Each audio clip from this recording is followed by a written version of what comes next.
Good morning, 7th class.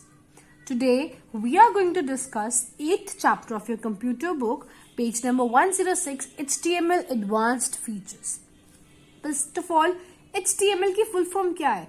Hypertext Markup Language. ये एक ऐसी लैंग्वेज है जिसके थ्रू हम वेबसाइट्स को क्रिएट करते हैं, वेब पेजेस को क्रिएट करते हैं.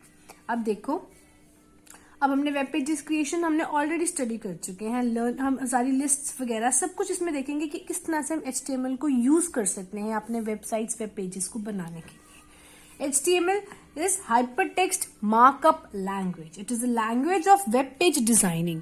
जब भी हमने कोई वेब पेज बनाना है, मतलब हमने इंटरनेट के ऊपर जब कोई पेज अपना बनाना है, उसकी डिजाइनिंग के लिए हमें ये लैंग्वेज चाहिए.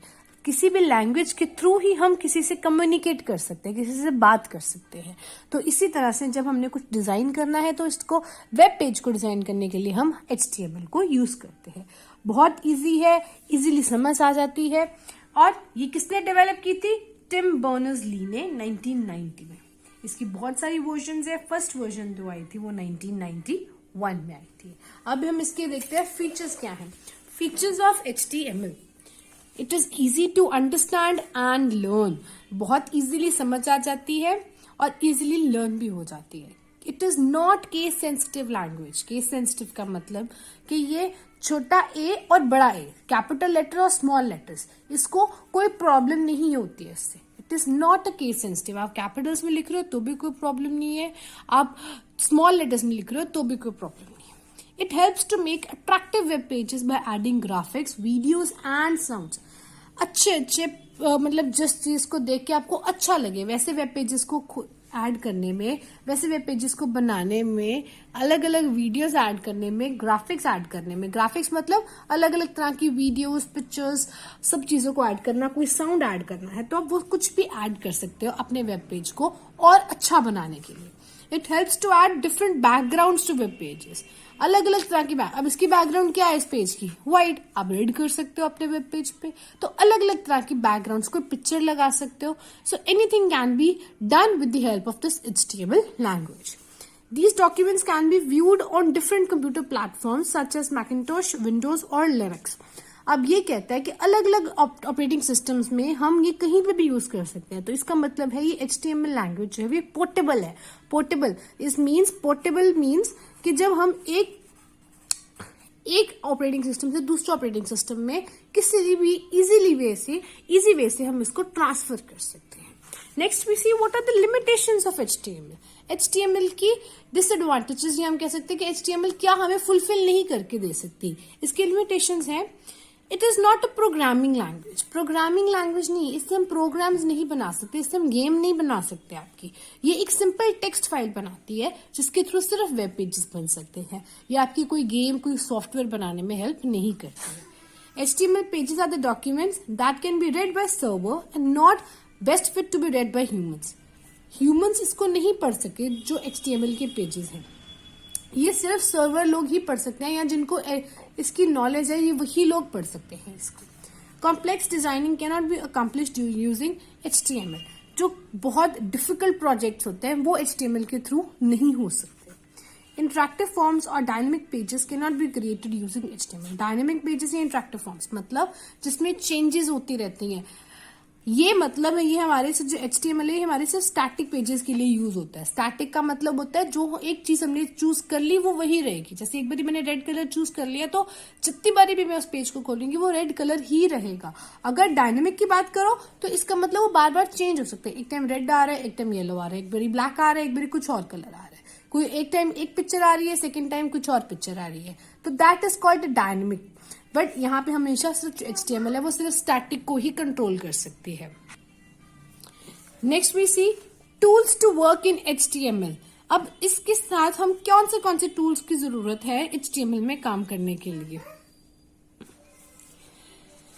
Tools required to work in HTML are. सबसे पहले हमें HTML का एडिटर चाहिए जिसमें हम डॉक्यूमेंट्स को क्रिएट करें या सेव करें. तो एग्जाम्पल जैसे नोटपैड, वर्डपैड, ये हर एक के पीसी में अवेलेबल होता है. Web browser to view HTML documents जैसे कि क्रोम, आपका मोजिला फायरफॉक्स, इंटरनेट एक्सप्लोरर. तो सिंपल इसको वेब ब्राउजर हमें चाहिए जो HTML डॉक्यूमेंट्स को खोल सके. नेक्स्ट देखो structure of an HTML document. अब इसका स्ट्रक्चर क्या है, देखो नोटपैड में उसने खोला, ये स्ट्रक्चर है, HTML है, हेड, टाइटल, फिर टाइटल को क्लोज किया। जब ये जो है ये हमारे बताते हैं कि ये टैग है, इसके अंदर हमने लिखा ये टैग का नेम है। इसके बाद जब हमने ये हेड यहां से HTML स्टार्ट किया, उसके बाद हेड स्टार्ट कर दिया टैग, इसके बाद टाइटल हेड स्टार्ट किया। इसके बाद हम पढ़ेंगे कि हर एक टैग का क्या फंक्शन है।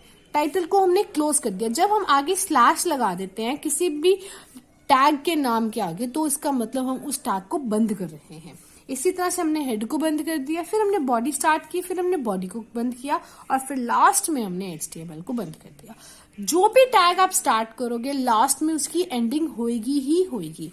It is not possible that you start a tag and you are not ending that tag. आगे हम इसको ज्यादा डिटेल में स्टडी करेंगे तो आपको और क्लैरिटी से समझ आएगा। नेक्स्ट देखो basic terms of HTML। HTML code है क्या? It is combination of tags, attributes and elements. Tags जैसे मैंने आपको भी बताया टैग्स हैं, इसके अंदर और बड़े सारे एट्रीब्यूट्स होते हैं, जैसे कोई बैकग्राउंड कलर का है वो that is an attribute. Elements जैसे हमारा ये टाइटल है, title is an element of HTML। सबसे पहले आया हमारे पास tags. Tags are coded instructions that are referred to as source code.